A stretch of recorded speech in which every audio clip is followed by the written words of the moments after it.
pandarayang ginagawa mo? Hala. Lagot ka. Kung tingin mo walang nakakakita, sige, subukan mong tumingala. Mga yes friend, it's me, sa girl DJ Ganda Wanda. Kasama niyo pa rin dito sa 101.1 SFM para sa programang Chika ni Wanda. At kung sa tingin mo ay walang nakakakita sa mga masasamang gawain mo, think again. Ang taray. Kasi naniniwala ako na parang minsan ang mga tao mabait lang kapag may nakatingin. Pero kapag alam mo yun, pag magdidesisyon na sila, tapos walang nakakakita, ang iisipin lang nila ay ang sarili nila. Tama, di ba? Di ba? O, wag na tayong lumayo. Oo, mga pangungurap na yan. At ang korupsyon ay hindi lang pang malakihan. Pwede rin magkaroon ng korupsyon sa trabaho. Diba?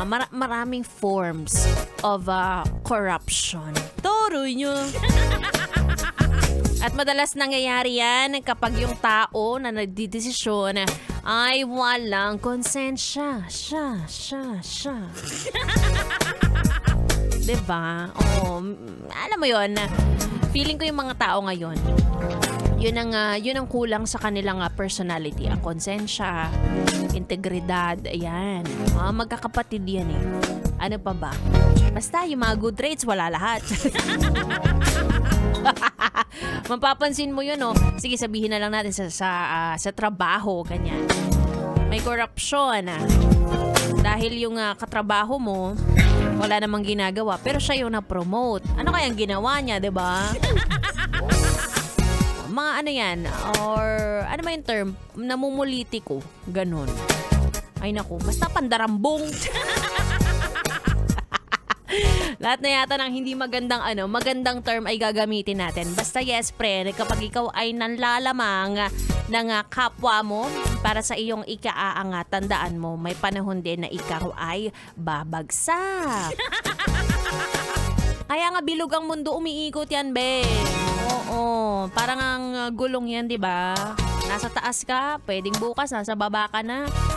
Minsan pinapaayos ka sa garahe. Kaya umayos ka. Dahil hindi pa laging nasa itaas. Okay? Mas matuto kang magpakumbaba. At hindi lang dapat sarili mo ang iniisip mo, dapat iniisip mo rin ang mga tao sa paligid mo. Ayaw mo? Isipin mo na lang, ako.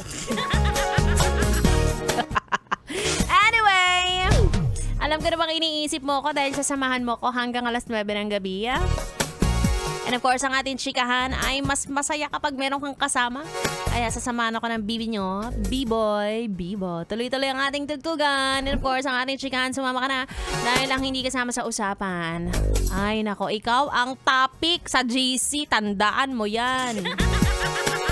Tuloy-tuloy ang ating tugtugan dito lang sa 101.1. Yes, FM Solid.